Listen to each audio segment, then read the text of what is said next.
আলহামদুলিল্লাহ, আল্লাহ রাব্বুল আলামিনের কাছে শুকরগুজার হচ্ছি যে আল্লাহ রাব্বুল আমিন দীর্ঘ একটি মাস সিয়াম সাধনার পরে আল্লাহ রাব্বুল আলামিন আমাদেরকে একটি সুন্দর ঈদ কাটাবার পরে পবিত্র শাওয়াল মাসের প্রথম জুমায় আজকের এই বাইতুল হুদা জামে মসজিদ চত্বরে আল্লাহ রাব্বুল আমিন আসার বসার তৌফিক যোগ্যতা এবং সুস্থতা আমাদেরকে দান করেছেন।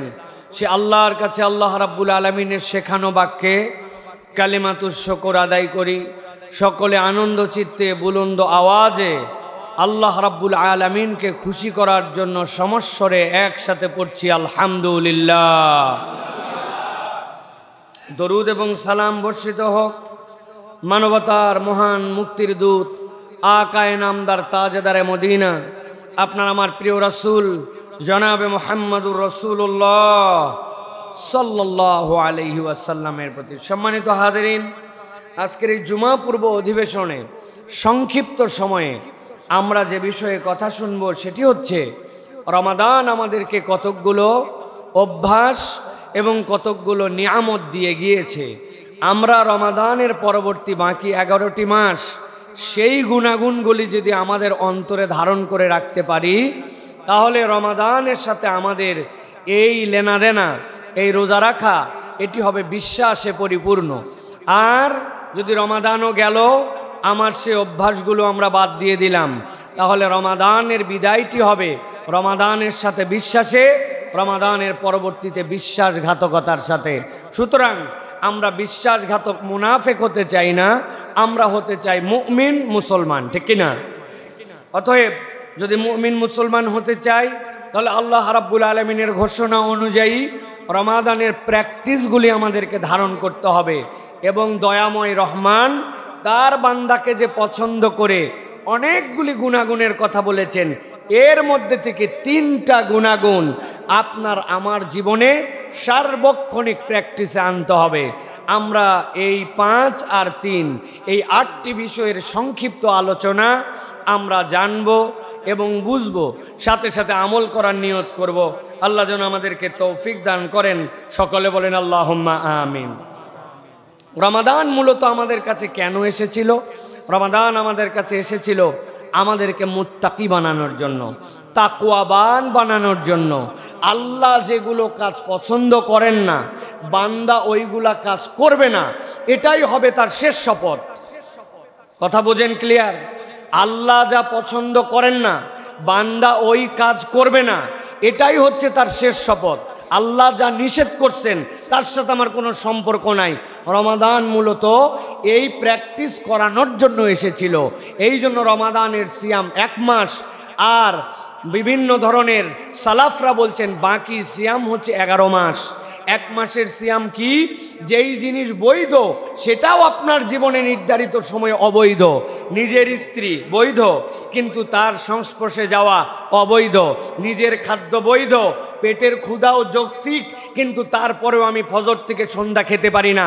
আমার কান যা ইচ্ছা তাই শুনতে পারে, রমাদান শুনায় না।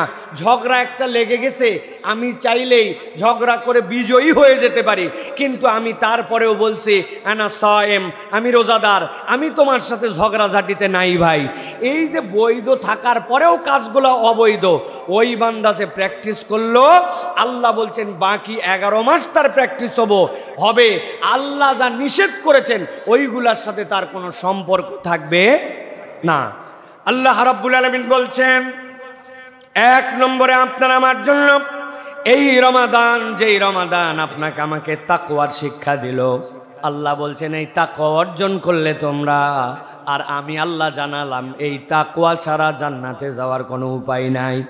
রব্বুল আলামিন বলছেন সূরা আলে ইমরান 3 নম্বর সূরা, এই সূরার 102 নম্বর আয়াতের মধ্যে আল্লাহ তাবৎ পৃথিবীর মানুষকে নয় ওই মানুষের মধ্যে থেকে যারা ঈমান এনেছে আল্লাহ তাদেরকে আদর করে ডাক দিয়ে বলছেন ইয়া আইয়ুহাল্লাযীনা আমানু, ও আমার ঈমানদারেরা, তোমরা যারা ঈমান এনে ফেলেছো, বেঈমান যারা, অমুসলমান যারা, দুনিয়ায় সাধারণ মানুষ যারা, তাদের সাথে সম্পর্ক নাই, আল্লাহ ঈমানদারদেরকে ডাক দিয়ে বলছেন ইত্তাকুল্লাহ, তোমরা আল্লাহকে ভয় করো, তবে লোক দেখানো ভয় যেন না হয়, যেমন তেমন ভয় যেন না হয়, হাক্কা তুকাতিহি, আল্লাহ বলছেন ভয় করার মতো ভয় করো। কেন আল্লাহ রাব্বুল আলামিন এই কথা বললেন? আল্লাহ রাব্বুল আলামিন নিজেই জানাচ্ছেন, ও বান্দা, তুমি যদি কেবল ঈমান এনে তুমি যদি তাকওয়ার পথ অবলম্বন না করো, রব্বুল আলামিনের কাছে তোমার নিস্তার নাই। আল্লাহ রাব্বুল আলামিন বলছেন ওয়ালা তামুতুন্না ইল্লা ওয়া আনতুম মুসলিমুন। আমি আল্লাহ রাব্বুল আলামিন তোমাদেরকে ডাক দিয়ে বললাম ওয়ালা তামুতুন্না, জিজ্ঞাসা করি আপনাদের কাছে, দুনিয়ায় কোনো ব্যক্তির সাধ্য আছে নাকি মৃত্যু যদি আসে সেইটা ঠেকাবে? আল্লাহকে যদি মানে তাহলে যে মৃত্যু আসবে সে মৃত্যু মেনে নিবে, আর আল্লাহকে যে মানে না তার যদি মৃত্যু আসে ঠেকাই দিবে। কথা বোধহয় বোঝেন নাই? ঠেকাই দিবে। কাফের মুশরিকরা ঠেকাই দিবে, কোনো ইহুদি মৃত্যু ঠেকাতে পারবে? আল্লাহ বলছেন ওয়ালা তামুতুন্না ইল্লা ওয়া আনতুম মুসলিমুন। আমি আল্লাহ তোমাদেরকে বললাম খবরদার খবরদার মৃত্যুবরণ করো না। নুনের উপরে আল্লাহ সকিলা দিলেন, তাসদীদ দিয়ে আল্লাহ গুরুত্ব বুঝালেন। ও দুনিয়ার মানুষ, আমি তোমাদেরকে মুত্তাকি হতে বললাম, তবে কেবলমাত্র মুত্তাকি নয়, আল্লাহর কাছে বাঁচতে চাইলে মুসলমান হয়ে মরা লাগবে, ঠিক কি না? এখন কথা হচ্ছে আল্লাহ কেন বললেন হাক্কা তুকাতিহি? এই হাক্কা তুকাতির শিক্ষাটা আপনাকে আমাকে রমাদান দেয়। অনেক সময় মানুষ আছে আমার সামনে, ওই মানুষ থাকার কারণে চিন্তা করছে 10 জনের মধ্যে 8 জন মসজিদে চলে গেল, আমি যদি এখন মসজিদে না যাই মানুষ কি বলবে? ওই মানুষ কি বলাতে উনি মসজিদে আসছে, এরকম অনেক সময় নামাজি খুঁজে পাওয়া যায়, ঠিক না? সামনে ইলেকশন, এখন যদি আমি নামাজ না পড়ি তাইলে মানুষ তো বলবে বেনামাজি। এই জন্য অনেক সময় শোনা কথা, এক চেয়ারম্যান পদপ্রার্থী 1 আসরের নামাজ 3 জায়গায় পড়ছে, এরকম অনেক সময় শোনা যায়, ঠিক না ভাই? উনার চরিত্র যে কি আমাদের জানা নাই, কিন্তু স্লোগানে বলা হয় অমুক ভাইয়ের চরিত্র ফুলের মতো পবিত্র। বাপ রে বাপ, নামাজ পড়েনি বিগত 40 দিন, ফজরেরটা জামাতে 1 ওয়াক্ত আছে কিনা? আমার আল্লাহ বলছেন না, আমি আল্লাহ রাব্বুল আমিন তোমাকে জানালাম ইত্তাকুল্লাহা হাক্কা তুকাতিহি, ভয় করার মতো আল্লাহকে ভয় করো। দুনিয়ার কারো দেখানোর জন্য নয়, দুনিয়ার কারো স্বার্থে নয়, কেবল আল্লাহকে জেনে বুঝে আল্লাহকে সাক্ষী রেখে তোমাকে ভয় করা লাগবে। একটুখানি নিজেদের দিকে তাকান, গভীরভাবে উপলব্ধি করেন রমাদান আমাদেরকে ওই শিক্ষাটাই দিয়েছে। আমি যদি বাথরুমের মধ্যে ঢুকে যেতাম, গোসলখানায় যখন গোসল করলাম, পুকুরে যখন ডুবকি দিলাম, আমি যদি 1 ঢোক পানি খাইতাম, আল্লাহর দুনিয়ায় কেউ ধরতে পারতো না, ঠিক না? কারো সাধ্য নাই। আমি যদি গোসল করার সময় আমার নাকের উপর দিয়ে পানি চলে যাচ্ছে, 2 বার মাইরে দিলাম, কারো ধরার ক্ষমতা আছে? পুকুরের ডুবকির নিচে আপনি যদি 1 ঢোক মাছ বরাবর পুকুরে যায় পানি মেরে দিতেন, কেউ ধরতে পারত? আল্লাহ বলছেন তুমি হাক্কা তুকাতিহি ওই জায়গায় করেছ। দুনিয়ায় কাউকে দেখুক আর না দেখুক, তুমি আল্লাহর জন্য এখানে ভয় করে রোজা পালন করেছ। আল্লাহ বলছেন যে শিক্ষা তুমি রমাদানে পেলে, বাকি 11 মাস তুমি যদি এইটা ধারণ করে চলতে পারো, আল্লাহ রাব্বুল আমিনের এই বান্দা মৃত্যুই কেবল তার জান্নাতে যাওয়া ঠেকাবে। জান্নাতে যাওয়ার মাঝে মৃত্যু ছাড়া ওই বান্দার আর কোনো বাধা থাকতে পারে না। সুবহানাল্লাহ। এই জন্য 1 নম্বরে রমাদান আপনাকে আমাকে তাকওয়া শিখাইছে। এইটা আপনাকে আমাকে বাকি 11 মাস ধরে রাখতে হবে, তবেই আপনার আমার রমাদান বিদায় হবে বিশ্বাসের সাথে, নচেত আমরা বিশ্বাসঘাতক হব, ঠিক কি না? এখন এই যে আমাদের রমাদান যে রমাদান আমরা বিশ্বাসের সাথে আল্লাহ রাব্বুল আলামিনের কাছে বিদায় করলাম, নবীজি বলছেন ওই মানুষের আরেকটা দায়িত্ব হচ্ছে রমাদান শিক্ষা দিচ্ছে আপনাকে আল্লাহর জন্য আপনি কৃতজ্ঞ বান্দা হবেন। তবে আল্লাহ বলছেন বান্দার কৃতজ্ঞ যদি হতে হয় তাহলে আগে আল্লাহর কৃতজ্ঞতার আগে বান্দার কৃতজ্ঞতা আদায় করতে হয়। মাল্লাম ইয়াশকুরিন নাস লাম ইয়াশকুরিল্লাহ। আল্লাহ বলছেন তুমি বলতেছো আলহামদুলিল্লাহ আলহামদুলিল্লাহ, আমি আল্লাহর প্রতি খুব খুশি আছি। আল্লাহ বলছেন তোমার আলহামদুলিল্লাহর পূর্ণতা হয় নাই যতক্ষণ না মানুষ তোমার যদি কোনো উপকার করে থাকে তুমি তার কৃতজ্ঞতা আদায় করো। আমরা মানুষের কৃতজ্ঞতা আদায় করি না। আপনি আপনার ছেলেটাকে বলছেন বাবারে এক গ্লাস পানি নিয়ে এসে দিত, আপনাকে এনে দিছে, আপনি একটা ধন্যবাদ দেন নাই তাকে, আপনি জাযাকাল্লাহ খায়ের বলেন নাই, শুকরান বলেন নাই, চিন্তা করছেন ওর দায়িত্বই তো এটা। আপনার স্ত্রী, আমাদের স্ত্রী মা বোনেরা পুরা রমাদানে সবার শেষে ঘুমাইছে, সবার আগে উঠছে, ইফতারি রান্না করছে, চুলার পারে জ্বলে জ্বলে পুড়ে গেছে, এই মানুষগুলা কষ্টের পরে কষ্ট করছে, ঘর গুছাইছে, রান্না করছে। আপনি চিন্তা করছেন ওগুলো তো করবেই, আমি কি আলু তুলিনি? আমি তো আলু তুলছি। হ্যাঁ, আপনার আলু তোলার জন্য আপনার স্ত্রী আপনার প্রতি কৃতজ্ঞ হবে। স্বামী আপনি পরিশ্রম করেন, সংসারে কামাই করে আনেন, আপনার আনার কারণে আমরা সুন্দর করে খাইতে পারি, বাচ্চা কাচ্চা চলতে পারে, ভাতটা আমাদের আল্লাহ আপনার মাধ্যমে জুটায়। আল্লাহ আপনাকে ভালো রাখুক, আপনার প্রতি কৃতজ্ঞতা। শরীরের যত্ন নেন, স্ত্রী বলবে এইটা। আবার স্ত্রীকে স্বামীও বলবে তুমি ঘর সংসারটা সামলাও, রান্নাবাড়া করো, এটাও কম ডিউটি না, গোয়াল গরু তোলো, তোমার প্রতি কৃতজ্ঞতা। বউ চিন্তা করছে বউয়ে কাবার থ্যাংক ইউ বলে কেমনে, স্বামী কাবার ধন্যবাদ বলে কেমনে, এর থেকে লজ্জার কথা আছে নাকি? বলে না ভাই। অথচ নবীজি বলছেন মাল্লাম ইয়াশকুরিন নাস লাম ইয়াশকুরিল্লাহ। আপনি মানুষের কৃতজ্ঞতা আদায় করতে পারেন নাই, আপনি প্রকৃতার্থে আপনি আল্লাহর কৃতজ্ঞতা আদায় করতে পারেন নাই। কেউ আপনাকে এক গ্লাস পানি ঢেলে দিয়েছে, আপনার স্যান্ডেলটা একটু সুন্দর করে আগায় দিছে, অজুখানার থেকে ওঠার সময় বলছে কল বন্ধ করলাম না, আপনি তো আমার পরে অজু করবেন, কল খোলাই থাকলো। ছোট্ট ছোট্ট বিষয়ে বান্দা যখন এক বান্দা আরেক বান্দাকে থ্যাংক ইউ বলবে, কৃতজ্ঞতা জানাবে, ধন্যবাদ দিবে, আল্লাহ রাব্বুল আমিন সন্তুষ্ট হবেন। ওই বান্দার অন্তরে তখন আল্লাহর প্রতি কৃতজ্ঞতার বোধ জাগ্রত হবে। নচেত আমরা মানুষকে ধন্যবাদ না দিলে আমরা আল্লাহর কৃতজ্ঞ বান্দা হতে পারবো না। আমাদের গ্রামাঞ্চলে এটা বড় দুর্বলতা, আমরা কেউ কাউকে কৃতজ্ঞতা আদায় করি না। সবাই খালি ব্যাকা হয়ে কথা বলবে, দেখবেন কেউ একটা কিছু করছে, উনি ব্যাকা হয়ে বলতেছে করবেই তো, করা লাগবেই তো, এটা তো ওরই দায়িত্ব ছিল, করিছে তো কি হচ্ছে। কথা বলেন একটু আপনারা।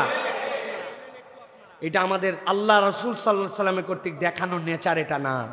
অতএব আমাদেরকে কৃতজ্ঞতা আদায় করতে হবে। প্রিয় ভাইরা, আপনার নাতিটাকে দিয়ে আপনি একটা বিড়ি কিনতে পাঠাইছেন, আপনাকে একটা বিড়ি কিনে দিয়েছে, আপনাকে অন্তত একটা ধন্যবাদ দেওয়া উচিত, তাই না? ও বাবা, আছে নাকি এরকম লোক?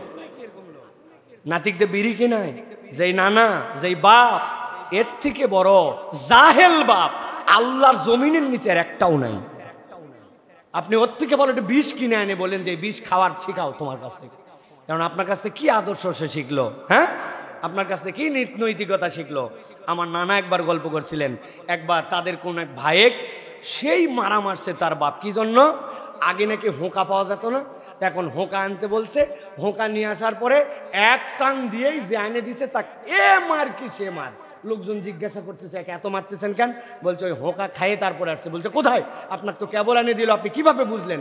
বলছে শোনো, হোঁকা ধরানোর পরে মূল ধোঁয়া আসার আগে অন্তত 10-15টা টান দেওয়া লাগে, আর আমি দেখি এক টানে ধোঁয়া আসছে, তার মানে ওই টানতে টানতে আসছে। এখন বুঝে থাকলে বলেন ওর দোষ না যেই বেটা হোঁকা আনাইছে তার দোষ? তুমি একটা অন্যায় কাজ তাকে দিয়ে করাইছো আর তুমি অন্যায়ভাবে তাকে শাসন করতেছো। অতএব এমন কোনো কাজ করা যাবে না যে আমি নৈতিকভাবে তাকে শাসন করতে পারবো না।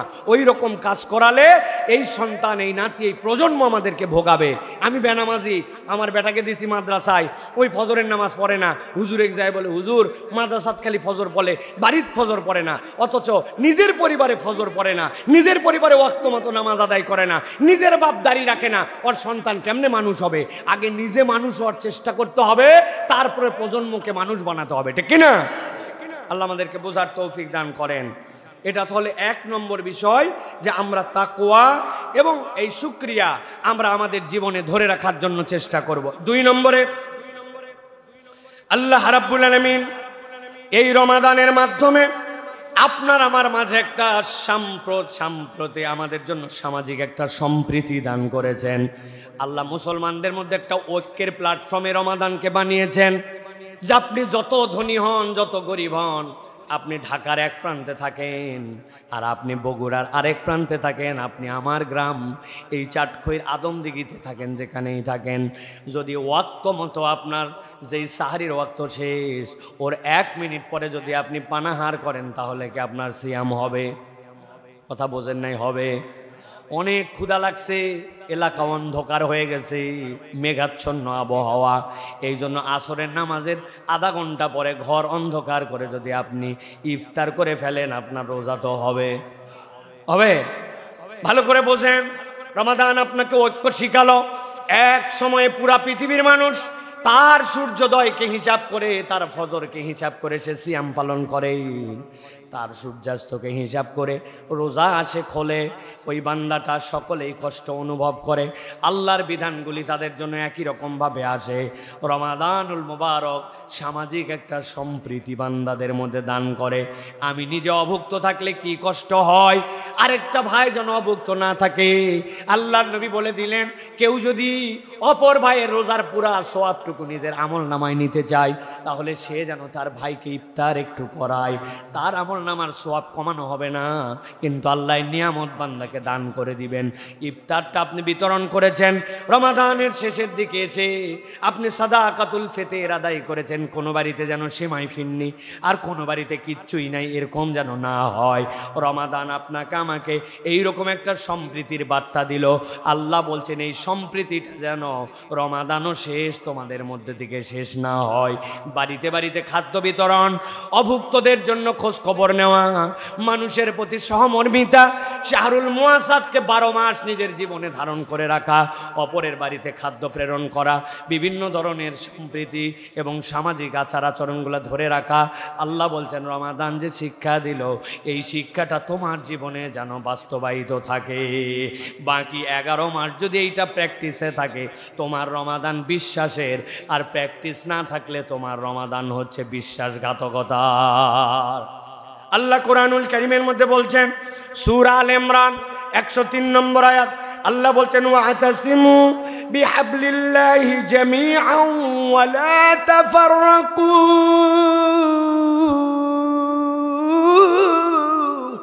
আল্লাহ বলছেন, দুনিয়ার মানুষ, আমি আল্লাহ তোমাদেরকে নির্দেশ দিলাম, তোমাদের জন্য দায়িত্ব দিলাম, ওয়াতাসিমু বিহাবলিল্লাহ, আল্লাহর রজ্জুকে তোমরা একসাথে আঁকড়ায় ধরো, কখনো তোমরা বিচ্ছিন্ন হইও না। ইমানদার যতক্ষণ পর্যন্ত এক থাকে আর নেক থাকে, ইমানদারের কোনো অস্ত্র বল লাগে না, তার ইমানি বল দিয়ে ইমানদার বিজয়ী হয়। আর ইমানদার এক আর নেক না হইলে যত বড় অস্ত্রই থাকুক, ওই ইমানদার কখনো বিজয়ী হতে পারবে না। ঠিক কি না? বদরে আমাদের অস্ত্রের জোর ছিল? ছিল না। ইয়ারমুকের প্রান্তে আমাদের অস্ত্রের জোর ছিল? ছিল না। আল্লাহ রাব্বুল আলামিন আমাদেরকে ছোট্ট ছোট্ট দলের উপরে, ছোট্ট ছোট্ট দল দ্বারা কত বড় বড় দলের উপর আল্লাহ বিজয়ী করেছেন। অতএব প্রিয় ভাইয়েরা, রমাদান আমাদেরকে শিক্ষা দিয়েছে, আল মুসলিমু আখুল মুসলিম, এক মুসলমান অপর মুসলমানের ভাই। তার ভালো আমার ভালো, তার কষ্ট আমার কষ্ট। এই বিল্ডিং পুরাটা, এর মধ্যে কোনো একটা ক্ষত থাকলে বিল্ডিংয়ের অপূর্ণতা, আমার কোনো ইমানদার ভাই কষ্টে থাকবে না। আমি তার খোঁজ খবর নিব, তাকে আমি আপন ভাববো। এই ফিলিংসের নাম হচ্ছে আপনার আমার জন্য আল্লাহ রাব্বুল আলামিনের দেওয়া নিয়ামত, যেটা রমাদান আপনাকে আমাকে শিক্ষা দিয়েছে। অতএব প্রিয় ভাইয়েরা, আমাদেরকে ঐক্য, ভ্রাতৃত্ব এবং সম্প্রীতিটা আমাদের মধ্যে বজায় রাখতে হবে। আমরা এখন সম্প্রীতিময় সমাজ চাই না। দেখবেন, খেয়াল করবেন, প্রত্যেক সমাজে কিছু ফিতনাবাজ আছে। আছে না ভাই? আপনাদের সমাজে আছে কিনা দেখবেন, আছে। পিছনে 3 জন মিলে একটু ঘুটু না পাকালে ওনাদের শান্তি হয় না। কিছু না হলেও উনাদের যতই ভালো দেন, তারপরে উনাদের গা জ্বলে। এরকম কিছু খাসলত খারাপ মানুষ আছে। কথা বলেন, আপনারা কি ঘুমায় গেছেন ভাই? এই আনন্দময় পরিবেশ, আজকে ঐতিহাসিক মাহফিল আমাদের, গতকালকের থেকে তো মাহফিল কায়েম হয়ে গেছে আলহামদুলিল্লাহ। তো আপনারা এই যে আসছেন, আপনারা আমাদের দেখবেন সমাজের মধ্যে ওই যে একটা গল্প আপনারা এলাকায় জানেন, এক এলাকায় বিয়ে করলে এক মহিলাকে নাকি দেখায় নিত, যে চাষি দেখেন তো পছন্দ হয় কিনা। তো ওই চাষির অভ্যাস ছিল খালি খুদ ধরা, বলছে সবই ভালো বাবা, নাকটাও তো সোজা না। চিন্তা করছে, এক মহিলাকে দেখাইছে, এরপরে একবারে নাকটা টনটনা সোজা, যা খুদ ধরছে সবই ভালো, কান ছোট ছোট। আরেক মহিলাকে দেখাইছে, নাক সোজা, কান সোজা, চোখ সুন্দর। বলছে কি সমস্যা? বলছে চুল কোঁকড়ানো, চুল সোজা না। বড় ঝামেলা তো। শেষে ওরা অনেক খুঁজে বাইর করছে, চুল সোজা, নাক সুন্দর, চোখ ডাগর ডাগর, মানে কি দেখার মতো। যাইয়া বলছে এবার চাচি ধরা খেয়ে গেছে। চাচি বলেন কোনো সমস্যা? সব দেখে ডেকে বলছে অত ভালো ভালো না। বুঝছেন আপনি? বেশি ভালো হওয়াও একটা সমস্যা। এখন আমাদের সমাজে এরকম কতগুলা লোক আছে, তাদেরকে আপনি কিচ্ছু বলবেন না, ছাড় দিয়ে রাখবেন, বুকে টানার চেষ্টা করবেন, কিন্তু উনি কোনোদিন আপন ভাবতে পারবে না। আল্লাহ এইগুলার অন্তরের মধ্যে মোহর মেরে দিছে। এইগুলো আল্লাহ হেদায়েত না দিলে কিয়ামত পর্যন্ত হেদায়েত পাবে না। ঠিক কি না? আমরা তাদেরকে দূরে ঠেলতে চাই না, কিন্তু আপন ভাবে না, ডায়লগ দেয়, আমি দূরেও না আবার কাছেও না। তো আপনি কি তাহলে? জান্নাত আর জাহান্নামের মধ্যে? আল্লাহ আমাদেরকে বোঝার তৌফিক দান করুক। আমরা কখনো পাওয়ার প্র্যাকটিস করি নাই, কখনো না। এটা আমাদের দাওয়াতের মানহাজের মধ্যেই নাই। আমরা কখনো ক্ষমতার বাহিরেও ছিলাম না, কখনো ক্ষমতাতেও ছিলাম না। ভালো করে মনে রাখবেন এইটা। আমরা পাওয়ার প্র্যাকটিস করি নাই কখনো। কাউকে অন্যায় করা, হুমকি দেওয়া, ধামকি দেওয়া, ক্ষমতার বড়াই দেখা, এইগুলো আমরা কখনো করি নাই, করতেও চাই নাই। আমরা মানুষের কাছে হেদায়েতের কথা বলবো, রাসূলুল্লাহ সাল্লাল্লাহু আলাইহি ওয়াসাল্লামের সুন্নাত অনুযায়ী। আল্লাহর কাছে আমরা কারো জন্য বদদোয়া করব না, আমরা দোয়া করব আল্লাহ সকলকে হেদায়েত দান করুক। বলেন আল্লাহুম্মা আমিন। 2 নম্বর বলেছি ঐক্য, ভ্রাতৃত্ব এবং সামাজিক সম্প্রীতি আমাদেরকে দান করেছে। 3 নম্বরে রমাদান আমাদেরকে দিয়েছে ক্ষমা এবং উদারতা। কি দিয়েছে? ক্ষমা এবং উদারতা। আল্লাহ রাব্বুল আমিন বলছেন ওয়ালিয়াফু ওয়ালিয়াসফাহু আলা তুহিব্বুনা আন ইয়াগফিরাল্লাহু লাকুম। আল্লাহ সূরা নূর 24 নম্বর সূরার 22 নম্বর আয়াতের মধ্যে বলছেন, ও আমার হাবিব, আগে অনেক কথা আছে, এর আগে অনেক ইম্পর্টেন্ট কথা আল্লাহ বলেছেন। এমন কতকগুলা দল আল্লাহর কথা শোনে না, অল্প একটু টাকা দিয়ে আল্লাহর কথা বিকৃত করে বিক্রি করে দেয়। তাদের কাছে হাজার বোঝানোর পরেও, সত্য বোঝার পরেও তারা সত্য গ্রহণ করে না। আল্লাহ নবীকে কাবার থেকে বের করে দিয়েছে, মুমিনদেরকে কষ্ট দেয়। আল্লাহ বলছেন এত অপরাধ করার পরেও আল্লাহ বলছেন, ও আমার হাবিব ওয়ালিয়াফু ওয়ালিয়াসফাহু, আপনি তাদেরকে ক্ষমা করে দেন আর তাদেরকে উপেক্ষা করেন। কেন আপনি ক্ষমা করবেন? আল্লাহ বলছেন আলা তুহিব্বুনা আন ইয়াগফিরাল্লাহু লাকুম, তুমি কি চাও না আল্লাহ তোমাকে ক্ষমা করে দেন? আল্লাহ এর দ্বারা বোঝাতে চান, যেই বান্দা অপর বান্দাকে ক্ষমা করে দেয় আল্লাহ তাকে ক্ষমা করে দেয়। অপর ভাইয়ের ভুল ত্রুটি কেবলমাত্র ধরলাম আর হৃদয়ের মধ্যে ধারণ করে রেখে দিলাম, বান্দার নেচার এইটা হবে না। বান্দা ক্ষমা করার নেচার নিবে। আল্লাহ রসুল সাল্লাল্লাহু আলাইহি সাল্লাম থেকে বর্ণনা এসেছে, নবীজি সাল্লাল্লাহু আলাইহি সাল্লাম একদিন সন্ধ্যাবেলা থেকে ফজর পর্যন্ত আল্লাহ নবী সিজদায় থাকলেন। কানতে কানতে আল্লাহ নবী পাগল হয়ে গেলেন। এত কানলেন আল্লাহ নবী, চোখ দিয়ে পানিগুলা, দাড়ি মুবারক ভিজে ভিজে মাটি ভিজে গেল। সকাল যখন হয়ে গেল, সাহাবী এসে বলল, ইয়া রাসূলুল্লাহ, ইয়া হাবিবাল্লাহ, আপনি যে এত কানলেন, কেন কানলেন? আল্লাহ নবী বলছেন, সারা রাত একটা আয়াতে কারিমা পড়েছি, আল্লাহ নবী বলেছেন, আর এক আয়াত দিয়ে আল্লাহ নবী বলছেন আমি আল্লাহর কাছে কেবল দোয়া করেছি। আল্লাহ নবী আল্লাহর কাছে বলেছিলেন, ইন তুআযিবুহুম ফাইন্নাহুম ইবাদুক ওয়া ইন তাগফির লাহুম ফাইন্নাকা আনতাল আজিজুল হাকীম। আমি আল্লাহকে বলছি, ও আল্লাহ, আপনি যদি আপনার বান্দাকে শাস্তি দেন তবুও সে আপনার বান্দা, আর আপনি যদি তাদেরকে ক্ষমা করে দেন আপনাকে কেউ ধরবে না। শাস্তি দিলেও বলার কেউ নাই, মাফ করে দিলেও বলার কেউ নাই। আমার নবী এশার পর থেকে ফজর পর্যন্ত আল্লাহর কাছে আয়াত পড়ে পড়ে সালাত আদায় করে কেঁদেছেন। আল্লাহ নবী বলছেন, ফজরের আগ মুহূর্তে জিবরাইল আমিন আমার কাছে চলে এসেছে, আসার পরে আমাকে বার্তা দিয়ে গেছে, ইন্নী সাআলতু শাফাআতা লি উম্মতি, ওয়া হিয়া নাইলা, আমি আল্লাহর কাছে আমার উম্মতের জন্য শাফাতের দোয়া করেছি। জিবরাইল বলেছে আল্লাহ আপনার জন্য শাফাত করাকে মঞ্জুর করে দিয়েছে। শর্ত একটা দিয়েছেন আল্লাহ। কি শর্ত? আল্লাহ একটা মাত্র শর্ত দিয়েছেন, লিমান লা ইউশরিক বিল্লাহ, আল্লাহর সাথে কেবল শিরিক করবে না।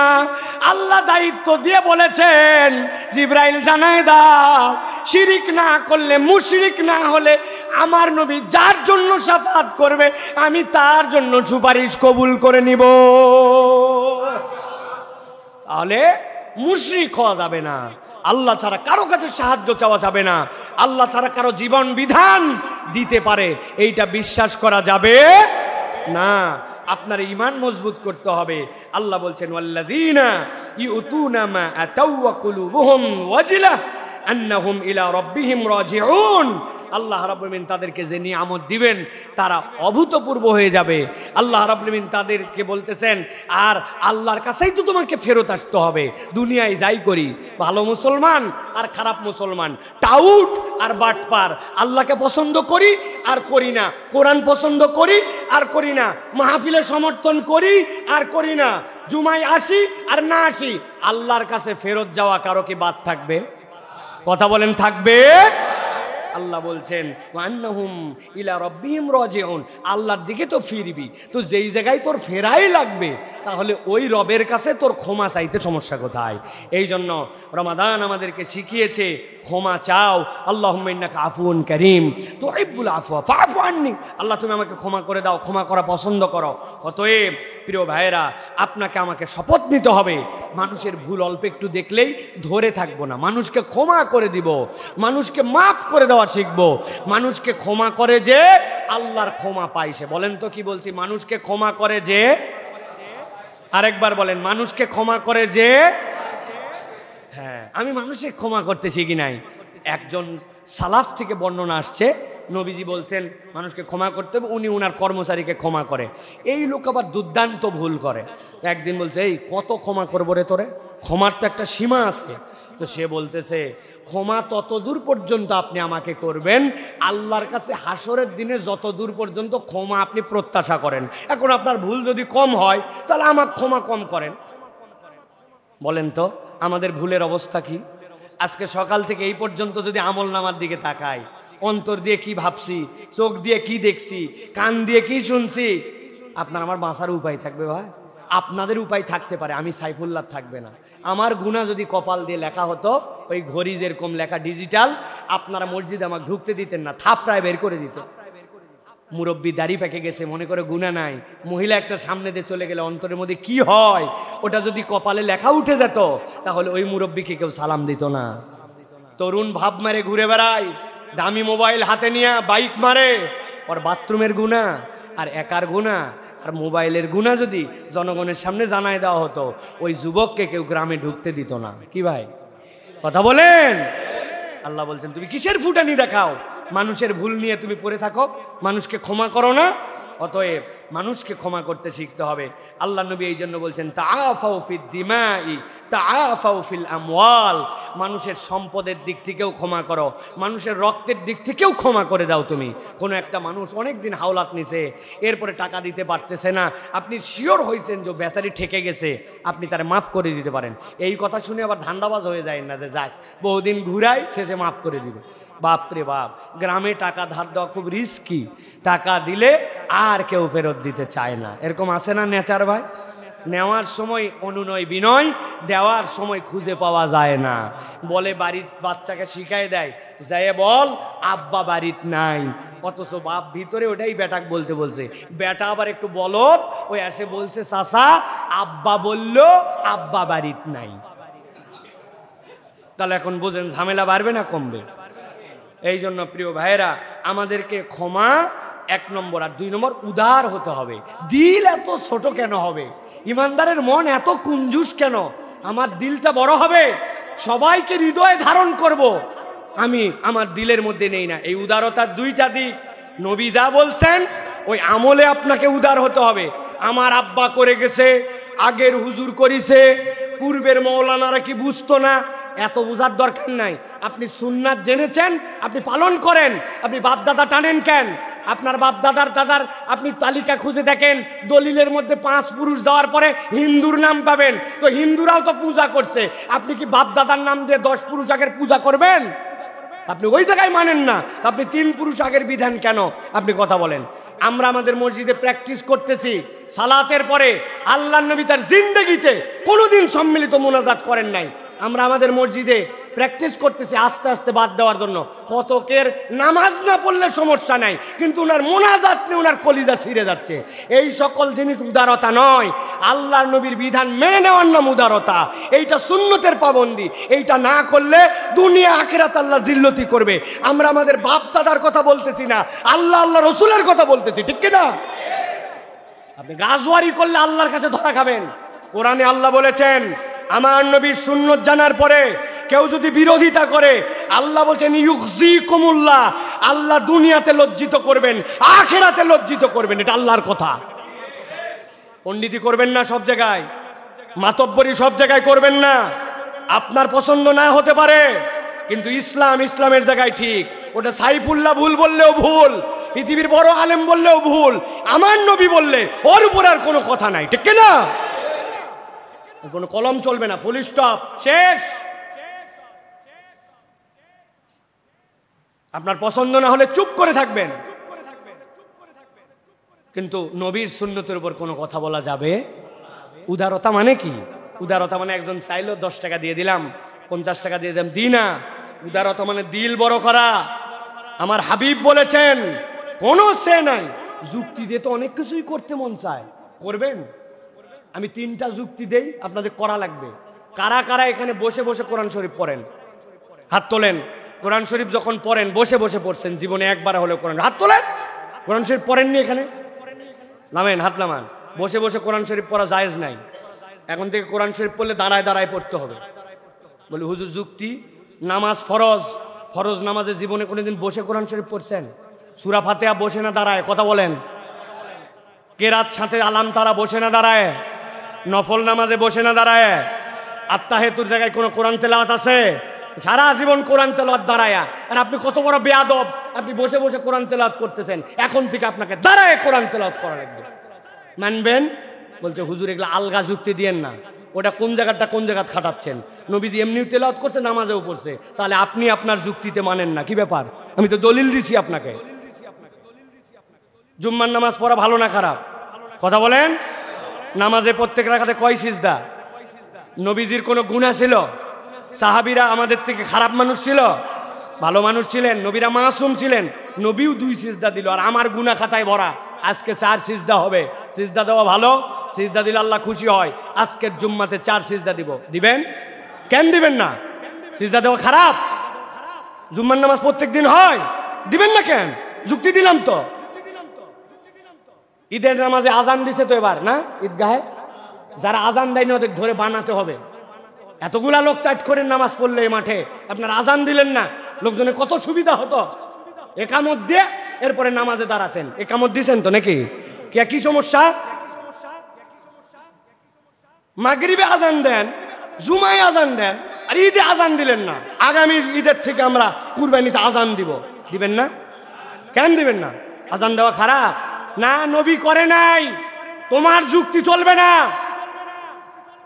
আজান দেওয়া যাবে না, আজান দেন না, 4 সিজদা দেন না, দাঁড়ায় কোরআন তেলাওয়াত করেন না। আর নবীজি বলছে নামাজের পরে কোনোদিন হাত তুলে মুনাজাত করলো না, ওই জায়গায় আপনার গায়ে বাঁধে। আপনি টাউট মুসলমান, 2 নম্বর মুসলমান। এটা নিয়ে দল পাকান, ঘুটু বান্ধেন। উদার হন, দিল বড় করেন, ইসলামের কাছে নিজেকে সমর্পণ করে দেন, সব দেখবেন সুন্দর লাগবে। আর চশমা যদি আপনারটা পরে থাকেন, ঝামেলা আছে। আমার আব্বা ঈদের দিন চশমা কিনে দিয়েছিল আমাকে, লাল রঙের, 2 টাকা দাম, এলাস্টিক দেওয়া, বাঁশিয়ালার কাছ থেকে। উপরে তাকায় দেখি আসমান লাল, নিচে তাকায় দেখি আব্বা লাল, বাড়িতে এসে দেখি আম্মা লাল, সীমাই লাল, বিরানি লাল। আম্মা কাছে বলছে মা এই চশমা হবে না, আমার আরেকটা চশমা দেওয়া লাগবে। আবার 2 টাকা দিয়ে আম্মার তেটা কিনছি হলুদ। এবার চোখের দিয়ে দেখি আসমান হলুদ, বাড়িতে এসে দেখি আম্মা হলুদ। লবণ হলুদ, ভাত হলুদ। বুঝে থাকলে বলেন আমার আব্বা লাল, আম্মা হলুদ, আসমান লাল, টমেটো আর লবণ এইগুলো সব হলুদ। কথা বলেন না যে হলুদ না, কি হলুদ? আমার চোখ হলুদ, আমার চোখ লাল। পরিবর্তন অন্তরে করেন। আল্লাহর বিধান আল্লাহর বিধানের জায়গায় সুন্দর আছে। আমি আপনি যদি চেঞ্জ না হতে পারি, আল্লাহর বিধানের কোনো ঠেকা নাই। তা আল্লাহর বিধানকে আপনাকে আমাকে অনুযায়ী পরিবর্তন হতে হবে। আল্লাহর বিধান দিয়ে আমরা পরিবর্তিত হব। কিয়ামত পর্যন্ত আপনার আমার ইচ্ছায় আল্লাহর বিধান চলবে না, ঠিক কিনা? কথা ক্লিয়ার? কথা ক্লিয়ার? কারো বিপক্ষে বলছি, কারো পক্ষে বলছি? তাহলে উদার হন, দিল বড় করেন। আগে যা করছেন করছেন, পরিবর্তন হন, মানুষের কাতারে আসেন। আল্লাহ রাব্বুল আমিন আমাদেরকে কবুল করুক, আমাদেরকে মানুষ হওয়ার তৌফিক দান করুক। 4 নম্বরে সাদাকা। রমাদান আপনাকে আমাকে দান করা শিখাই দিয়ে গেছে। মানুষ যাকাতের হিসাব রমাদানে করে, চাইলে কাউকে ফেরত দেয় নাই। আল্লাহ বলছেন এই অভ্যাসটা বাকি 11 মাস বন্ধ করা যাবে না। আল্লাহ বলছেন মান যাল্লাযী ইউকরিদুল্লাহা কারদান হাসানা ফায়ুদাইফাহু লাহু। আল্লাহ বলছেন কে আসো? রব্বুল আলামিনকে তোমরা কর্জ দিবে। আমার রব নিজেকে বলছেন গনি, আমার রব নিজেকে বলছেন রাজ্জাকুল কুওয়াতিল মাতিন। ওই আল্লাহ আবার বলতেছেন কে আসো? আল্লাহকে ঋণ দিবে। আল্লাহর ঋণ লাগে না। আল্লাহ মূলত চান আল্লাহর জন্য যখন কোনো বান্দা দান করে, আল্লাহ বলছেন ফায়ুদাইফাহু লাহু, আমি আল্লাহ তাকে বহুগুণে বাড়াই দিব। কোনো অভাবী বান্দা, কোনো বিপদগ্রস্ত বান্দা, কন্যাদায়গ্রস্ত বান্দা, অসুস্থ বান্দা, কারো একটু পয়সা দরকার, হাওলাত দরকার, কারো সাহায্য দরকার, বান্দা নিজের সামর্থ্য অনুযায়ী যদি দান করে, ওইটা আল্লাহকে ঋণ দেওয়া হয়। আল্লাহ বলছেন একটা বান্দা যদি আল্লাহর জন্য খরচ করে, কৃপণতা না করে, আল্লাহ তাকে কত গুণ বাড়ায় দিবেন, বান্দা এইটা হিসাব করে পারবে না। আল্লাহর জন্য খরচ করতে হবে। রমাদান আমাদেরকে শিখাইছে। কম বেশি দান করেছি, সাদাকা করেছি, যাকাত দিয়েছি, ফিতরা দিয়েছি, চাল ডাল দিয়েছি, কাউকে খালি হাতে ঘুরাই নাই। অতএব বাকি 11 মাস এই অভ্যাস রাখতে হবে প্রিয় ভাইরা। আর একটা সাদাকা, মানুষের সাথে সুন্দর আচরণ করা, এটাও অনেক বড় দান। আমরা অনেক সময় মানুষের সাথে সুন্দর আচরণ করি না। আমি বহু জায়গায় গল্প শুনাই, আজকে আমরা 1:30টায় শেষ করব ইনশাআল্লাহ। বহু জায়গায় আমরা এই গল্প শুনাই, আপনাদের কাছে আরো একবার বলি। এক লোক সকলকে দান করে, খুব খরচ করে, কিন্তু হঠাৎ করে একদিন একজন ফকির এসে তার কাছে চাইছে, পকেটে হাত দিয়ে দেখে আরে মানি ব্যাগ নাই। বুক পকেটে অনেক সময় খালি টাকা থাকে, দেখে নাই, কোনো জায়গায় টাকা নাই। ওই লোক লজ্জা পেয়ে গেছে, মানি ব্যাগ নাই।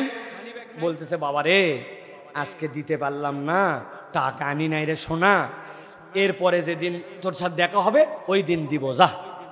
যে এই কথা বলছে, সাথে সাথে ওই ছেলে ওই লোককে বলছে আল্লাহ এই লোকে বারবার তুমি মানি ব্যাগ সারা বার হওয়ার তৌফিক দিও। ওই লোক বলল বারে সত্যি সত্যি আমি আমার কাছে নাই এই কথা বললাম, আর তুই এত বড় বদদোয়া করলি আমার আল্লাহর কাছে। বাবারে সত্যি বলতেছে আমার নাই, এই জন্য তোকে বলছি এরপরের দিন দিব। ওই ছেলে চোখের পানি ছেড়ে দিয়ে বলতেছে আমি এটা বদদোয়া করি নাই চাচা, কারো কাছে চাইলে দেয়, না দিলে বলে অন্য জায়গায় যা, না হলে বকাঝকা করে দেয়, কথা শুনায় দেয়, দান তো করেই। কিন্তু চাচা আমরা যারা এতিম অসহায়, কেউ আমাদের সাথে একটু সুন্দর করে কথা বলে না, জীবনে কেউ গায়ে হাত বুলায় দিয়ে কথা বলে না, আমাদের সাথে খালি খাই খাই খাই খাই করে। চাচা রে, আজকে আপনার মানিব্যাগ না থাকার কারণে আপনি আজকে আমাকে যে আদর করলেন, স্নেহ করলেন, টাকা তো সব জায়গায় পাই, এটা তো পাই নাই। এই জন্য আল্লাহ বলছে আল্লাহ ওক মানিব্যাগ ছাড়া বাইর করো, অন্তত আমাদেরকে একটু আদর করবে। সব সময় দান কেবল টাকা দিয়ে হয় না, কথা দিয়ে হয়, আদর দিয়ে হয়, ভালোবাসা দিয়ে হয়।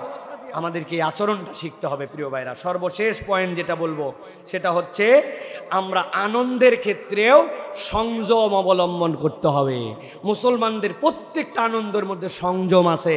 মুসলমান খাওয়ার জাতি নয়, ভোগের জাতি নয়। মুসলমান আগে ত্যাগ করে, তারপরে ভোগ করে। কুরবানি যেটা দেই আগে গরিব মিসকিনের ভাগ বের করি, আত্মীয় স্বজনের ভাগ বের করি। আমি ঈদগাহে যাই, আমার নতুন জামা পরার আগে সাদাকাতুল ফিতর আদায় করি। আমি রমাদানে মানুষকে খাওয়ানোর চেষ্টা করি, আমার সম্পদ আমি জড়ো করি, তবে 2.5% আমি জাকাত দিয়ে দেওয়ার জন্য চেষ্টা করি। এটা আমরা করি না প্রিয় ভাইয়েরা? তাহলে মুসলমান আগে ত্যাগ করে তারপরে ভোগ করে, আর পুরা পৃথিবীর কালচার আগে ভোগ করো পরে ত্যাগ, ঠিক কিনা? অতএব প্রিয় ভাইয়েরা, এই রমাদান আপনাকে আমাকে শিখেছে, আল্লাহ বলছেন কুল বিফাদলিল্লাহি ওয়া বিরহমাতিহি ফাবিযালিকা ফালইফরাহু। আল্লাহর দয়া, আল্লাহর অনুগ্রহ, এটা আল্লাহর দান, অতএব তোমরা খুশি হও। খুশি কিসে? খুশি ত্যাগে। বলেন খুশি কিসে? মানি ব্যাগ খুঁজে বাইর করছে, মানি ব্যাগ খুঁজে খুঁজে এ পাথার ও পাথার করে সাদা একটা ভালো টাকা বাড়াইছিল, সেটা আবার ঢুকায় ছিঁড়া একটা টাকা আমাদের কলিজার থেকে বের হয়, ঠিক কিনা ভাই? এটা কখনো ইমানদারের টার্গেট হতে পারে না। ইমানদার সব সময় ভোগ করার আগে ত্যাগ করবে, আর প্রত্যেকটা আনন্দে সংযমী হবে। ইসলাম আপনাকে যে আনন্দের সংযম দিয়েছে, ওর মধ্যে আপনাকে থাকতে হবে। আপনি কথায় কথায় গান বাজনা বাজান, ডেক চালান, বিভিন্ন ধরনের বেহায়া বেলাল্লাপনা করেন। যেই মেয়ে 1 মাস রোজা থাকলো, ওই মেয়ে বাহিরে বেপর্দা হয়ে ঈদের ড্রেস পরে চলে গেছে হরহর করে। যেই মানুষ দাড়ি রেখে দিছিল রমজানে, ওই মানুষ ঈদের রাত্রে দাড়ি শেষে ঈদগাহে সলসলা হয়ে চলে যাচ্ছে। ব্যাপার কি? আবার বিয়ে করবেন নাকি চাচা? বয়স তো 70 হলো, করলে করেন, তো বিয়ে করার জন্য দাড়ি থাকা চলবে না? কে বলিস এইটা? প্রিয় ভাইয়েরা, এই যে আমাদের বিনোদন, আমাদের আনন্দ, যেটাই করি আমাদেরকে সংযমী হতে হবে। আল্লাহর সীমারেখা অতিক্রম করা যাবে ভাই? আমি কাউকে ডিস্টার্ব করতেছি না, আমার হেডফোনে আমি কানে লাগাই, যা শুনি তাই শুনি, তাই নাকি? আপনার কান আপনার কে বলিছে? এই আপনার চোখ আপনার কে বলছে? আপনি আপনার গাড়ির সামনের কাঁচ পরিষ্কার করার জন্য ওয়াইফার চালায়, ওর ভিতরে পানি না থাকলে ঘ্যাস ঘ্যাস করে গ্লাসে দাগ হয়ে যায়। একটা কাঁচ সুন্দর করে সুতি কাপড় দিয়ে মোছা লাগে, শিরিষ কাগজ দিয়ে ডললে কাঁচ ঘোলা হয়ে যায়, দাগ হয়ে যায়, বালু সহ ডলা দিলে। এই চোখ 22,000 বার প্রত্যেক দিন পলক ফেলেন, ভিতরে আপনি কয়দিন পানি দিছেন? এই লিকুইড কয়দিন কিনছিলেন? বাড়ির মোটরসাইকেল, গাড়ি, দরজার কবজা, মোবাইল না দিলে ক্যাশ ক্যাশ করে। আপনার চোখে তো কোনোদিন আপনার দেওয়া লাগলো না মোবাইল, আপনার দেওয়া? হ্যাঁ, হাত যে এতদিন ধরে চলালেন, কোদাল যে কুপালেন, জমি যে নিড়ালেন, সব জায়গায় তো মোবাইল দিলেন, হাতের জায়গায় কতদিন মোবাইল দিছেন? বাপরে, উনার হাত, উনার মুখ, উনার কান, এত সহজ নয়। আল্লাহ কোরআনে বলছেন মাই ইয়ামলিকুস সামআ ওয়াল আবসার, তোমার চোখের মালিককে, কানের মালিককে আল্লাহ। অতএব আপনার আনন্দ, বিনোদন, শোনা, শ্রবণ, বলা আল্লাহর দ্বারা নিয়ন্ত্রিত হতে হবে ইনশাআল্লাহ। আল্লাহ আমাদেরকে এই কথাগুলির উপর আমল করার তৌফিক দান করেন। 5টা পয়েন্ট বলেছি, তাকওয়া, আল্লাহ শুকরিয়া আদায়, ঐক্য, ভ্রাতৃত্ব এবং সামাজিক সম্প্রীতি ধরে রাখতে হবে, ক্ষমা এবং উদারতা, সাদাকা এবং গরিবের জন্য সহায়তা, আর আনন্দের সংযম, এটা আমাদেরকে ধরে চলাফেরা করতে হবে।